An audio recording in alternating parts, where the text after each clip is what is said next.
अगर इसको मैं x ले लूं, इसको मैं y ले लूं, तो कहने का मतलब मुझे सिर्फ x प्लस y बता देना है, जो यही मेरा आंसर होगा। क्लियर है?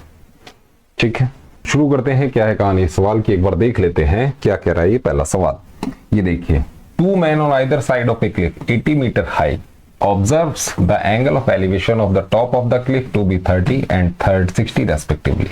Find the distance between the two men. अब देखिए सवाल में क्या पूछा जा रहा है। एक कोई क्लिफ है बेटे, क्लिफ क्या होती है? पहाड़ी होती है। इसकी हाइट आपको दे रखी है 80 मीटर, जैसा कि सवाल कह रहा है। 2 men on either side of the cliff 80 metre high, cliff कितनी है? 80 मीटर हाई है। Observes the angle of elevation of the top of the cliff to be 30 and 60।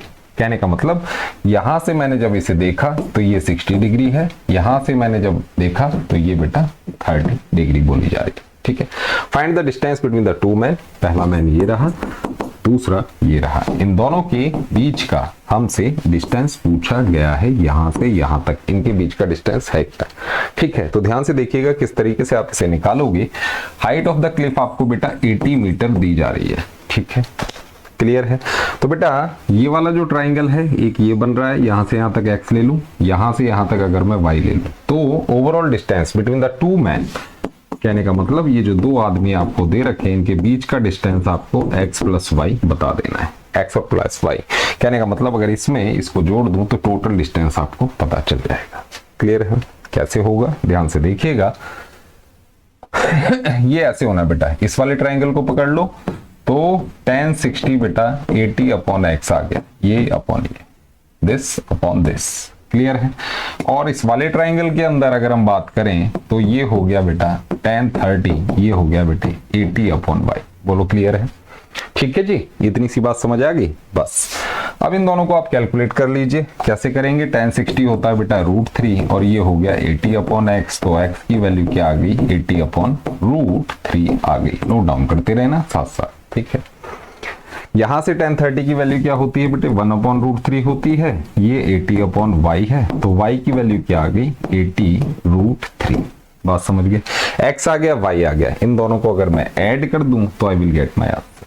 Clear है? किस तरीके से होगा ये देखिए, 80 अपॉन √3 प्लस में 80 √3, 80 ले लो कॉमन। ठीक है, तो क्या आ जाएगा? 1 अपॉन √3 प्लस में 1 आ जाएगा। बोलो एग्री? ठीक है, अब इसे सॉल्व कर लो। 80 यहां पर एलसीएम ले लेना, ये एलसीएम लो यहां पे, तो √3 आ गया, 1 प्लस √3। बोलो बात समझ आई?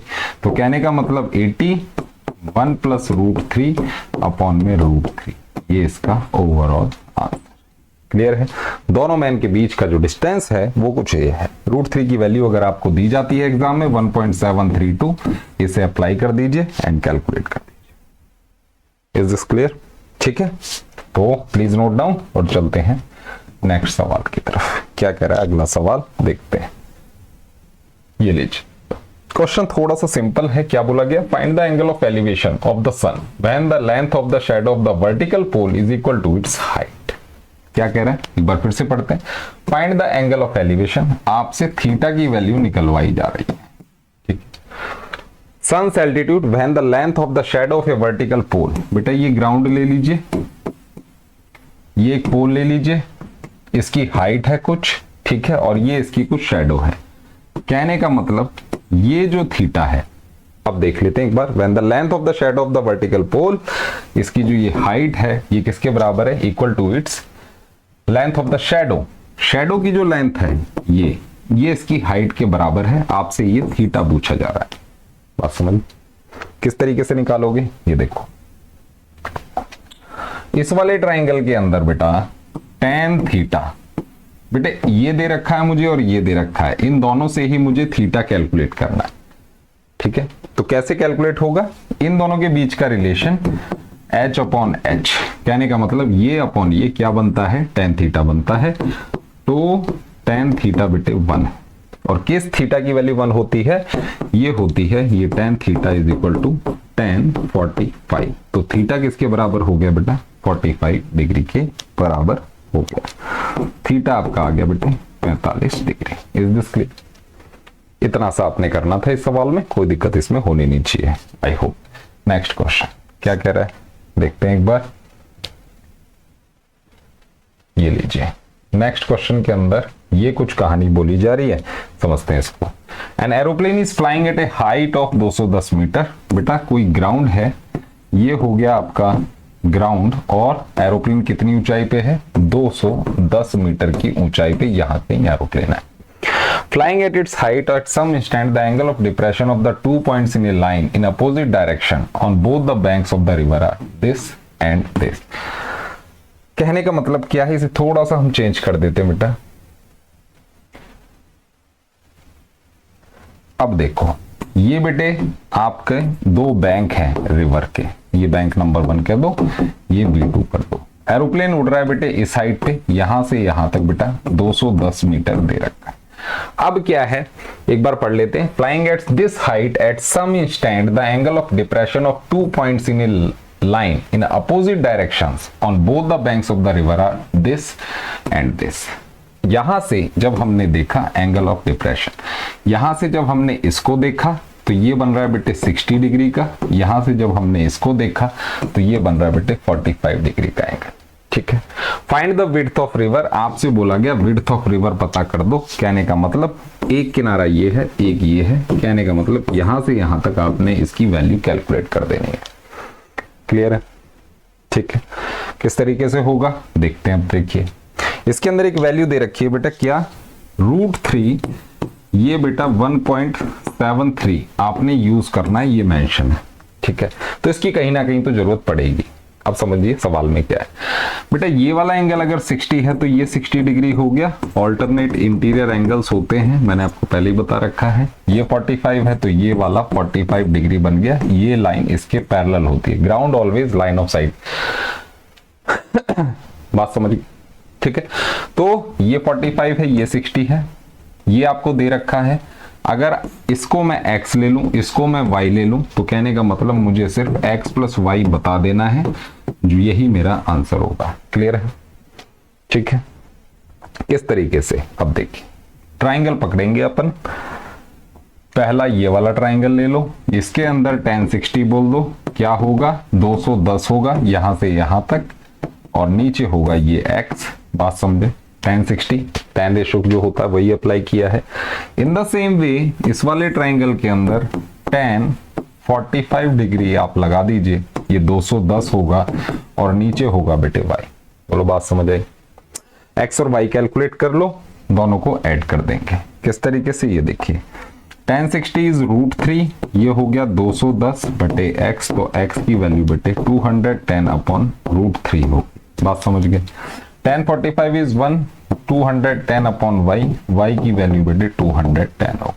दोनों को मैं ऐड कर दूं, x प्लस वाई बोला था अभी भाई, दोनों के बीच x प्लस वाई तो निकालना है हमने, फाइनल रिजल्ट यही तो है।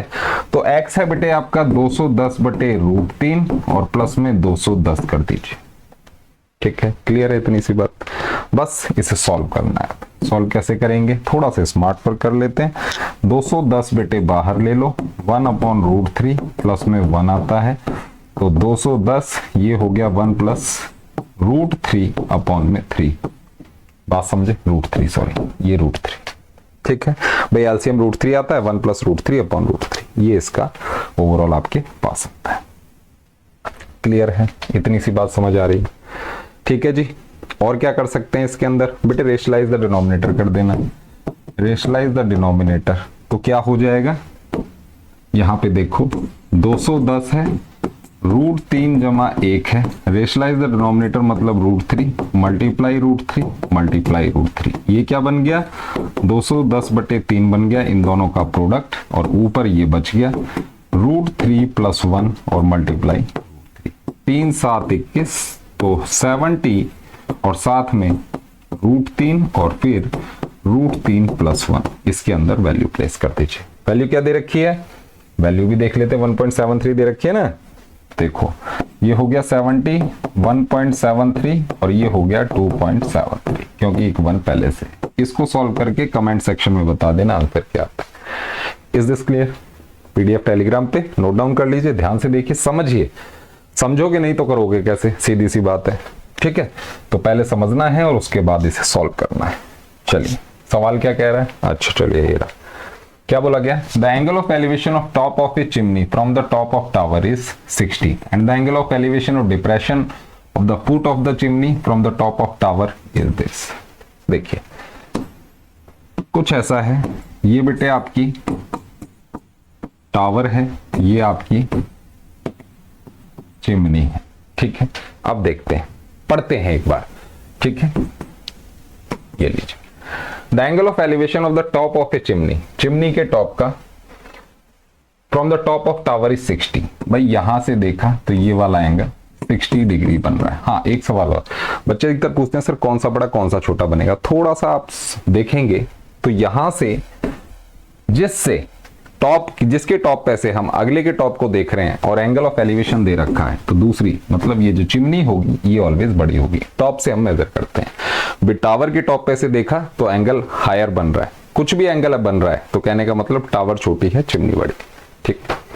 And the angle of depression of the foot of chimney from the top of tower, भाई ये वाला फुट ऑफ चिमनी ये रहा फुट, और टॉप ऑफ टावर ये रहा, एंगल ऑफ डिप्रेशन 30 डिग्री का है।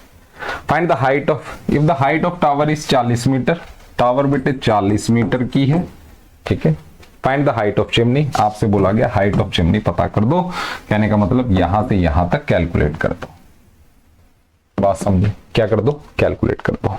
बहुत आसान चीज है। कैसे करोगे बेटा? ये वाली लाइन इसके पैरेलल होती है ऑलवेज, बता रखा है मैंने आपको, ये 30 तो बेटा ये वाला 30 हो गया, इसे x ले लो। ये अगर 40 है तो ये भी 40 मीटर होगा अकॉर्डिंग टू डायग्राम। बात समझे?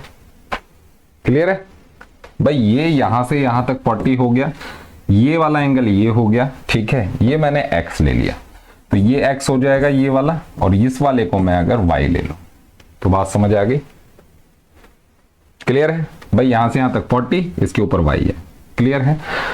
अब आपसे पूछा गया find the height of the chimney, chimney की हाइट बता दो। बहुत आसान है, चिमनी की हाइट क्या हो जाएगी? चिमनी ये थी, इसकी हाइट बेटे दिस y प्लस 40 होगा, तो y प्लस 40 की value is the height of chimney. बात समझे? क्लियर है? बस क्लियर है तो ऐसे ही करना। अब देखिए यहाँ पे क्या करना है, इस वाले ट्राइंगल को पकड़ लो पहले, tan 60 बोलो, tan 60 बेटे y अपॉन x है। क्लियर है? इस वाले ट्राइंगल को पकड़ लो, ठीक है।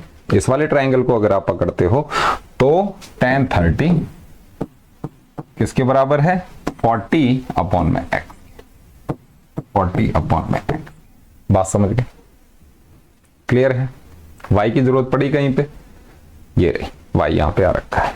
तो अब क्या करें, हमें y की वैल्यू निकालनी है, तो यहां से tan 30, चलो tan 60 इसे सॉल्व कर लेते हैं पहले। ये √3 है, ये y अपॉन x है, हमें y की वैल्यू चाहिए, तो ये √3x आ गया यहां से। दूसरी इक्वेशन ये रही 1 अपॉन √3, इसकी वैल्यू क्या होती है? 1 अपॉन √3। 40 अपॉन x है तो x की वैल्यू क्या आ गई बेटे? 40 √3। बोलो बात समझ आए? इसको इधर प्लेस कर दीजिए आप, जिससे कि आपको y की वैल्यू पता चल जाए। तो क्या हो जाएगा? x की वैल्यू 40 √3 है, तो y is equal to √3 multiply 40 √3। कहने का मतलब 3 3 3 4 12 120। y कितना है? 120। बात समझे? y कितना है? 120 है। कहने का मतलब y की वैल्यू आपको सही है ना, कोई दिक्कत तो नहीं। tan 60 √3 है y अपॉन दिस, और tan 30 आपका 1 अपॉन √3, ऐसे सॉल्व कर लिया। 40 अपॉन, तो x की वैल्यू आपकी 40 √3, यहां से y इज √3x, x की वैल्यू इधर लगाए 4 3 120। ठीक है, अब देखिए जरा, ये y मेरा कितना आ रहा है? 120 आ रहा है, ये 120 आ रहा है, तो ओवरऑल हाइट कितनी है बेटा? 120 प्लस में 40, कहने का मतलब 160 मीटर है। बात समझ गए? According to the pollution norms, थोड़ा सा और पढ़ लेते हैं। The minimum height of smoke emitting chimney भी 100 मीटर। भाई स्मोक एमिटिंग की मिनिमम 100 मीटर होनी चाहिए। State if the height of the above mentioned chimney meets the pollution norms. बिल्कुल जी, 100 मीटर होनी चाहिए, है 160 मीटर, तो यस पॉल्यूशन नॉर्म्स को फुलफिल करती है। What value is discussed? तो वैल्यू यही है। ठीक है, क्लियर है? इस तरीके से सवाल चलाइए, कोई दिक्कत वाली बात नहीं है, अच्छे तरीके से पढ़िए। ठीक है, चलिए नेक्स्ट आइए, क्या कह रहा है अगला सवाल, एक बार देख लेते हैं। ये लीजिए, क्वेश्चन के अंदर ये दे रखा है, क्या बोला जा रहा है?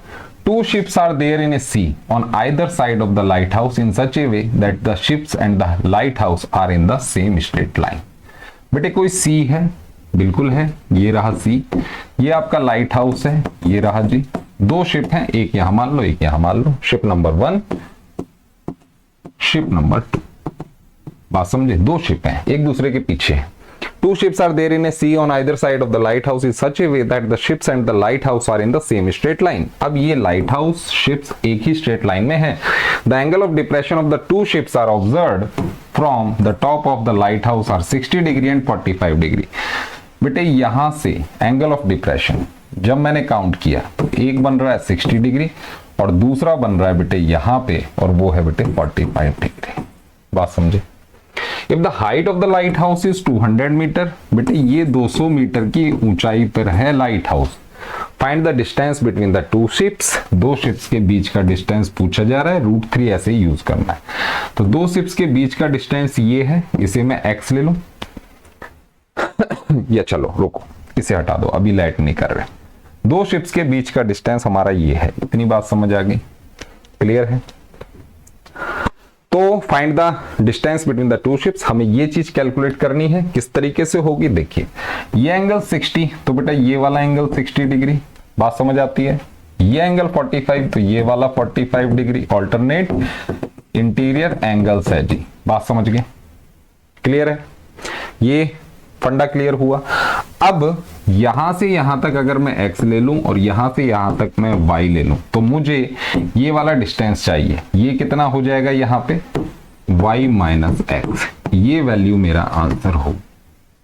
बात समझे भाई, ये पूरा y है, ये x है, इन दोनों का difference is the distance between the two ships. Is this clear. बस इसका यूज करना है, फटाक से कैलकुलेट कर देना है. आ गया बस बात समझ में. अब देखो इस वाले ट्राइंगल के अंदर tan 60 कितना होगा, 200 बटे में x होगा. बात समझ आती है इतनी, ठीक है. इस वाले ट्राइंगल के अंदर दिस अपॉन होल दिस, मतलब tan 45 या tan 45 200 अपॉन y होगा, बिल्कुल होगा जी. क्लियर है इतनी सी बात, ठीक है. बस x और y निकालो, y में से x घटा दो, ओवरऑल आंसर आपके सामने. किस तरीके से, ये देखिए tan 60 √3, ये हो गया 200, नीचे हो गया x की वैल्यू आ गई 200 अपॉन में √3. बात समझ आए, नोट डाउन करते रहा करो. tan 45 1, ये हो गया 200, नीचे हो गया y, तो y की वैल्यू क्या आ गई 200. बात समझ आई, ठीक है. y में से x माइनस करना है, ओवरऑल रिजल्ट क्या रहेगा, कुछ ऐसा दिखेगा. y माइनस x निकालना है, y है 200, माइनस कर देंगे हम 200 अपॉन √3, 200 अपॉन, ये आपका आंसर आ जाए. सॉल्व कर लेते हैं थोड़ा सा जरा इसे. ये देखिए 200 मैंने लिया कॉमन, 1 माइनस 1 अपॉन √3, ठीक है. 200 आ गया, √3 माइनस 1 आ गया अपॉन में √3 आ गया. बात समझ गए. √3 की वैल्यू लगा दीजिए. अब इसके अंदर फर्दर ये सॉल्व नहीं होता है, ठीक है. फर्दर आप इसे सॉल्व नहीं कर पाएंगे. ये फाइनल ये है, इसके अंदर बस √3 की वैल्यू 1.732 डाल दो तो क्या बन जाएगा, इधर देखना. ये हो गया बेटे 200 एज इट इज, ठीक है. ऊपर है √3 माइनस 1 मतलब 0.732 ऊपर आ गया, नीचे क्या आ गया √3 तो 1.732. इसको सॉल्व करके कमेंट कर दीजिएगा क्या आता है. इज दिस क्लियर, ठीक है. इस तरीके से सवाल चला लेंगे आप. आई होप बात समझ आ गई होगी, ठीक है जी. चलिए तो मिलते हैं नेक्स्ट वीडियो में.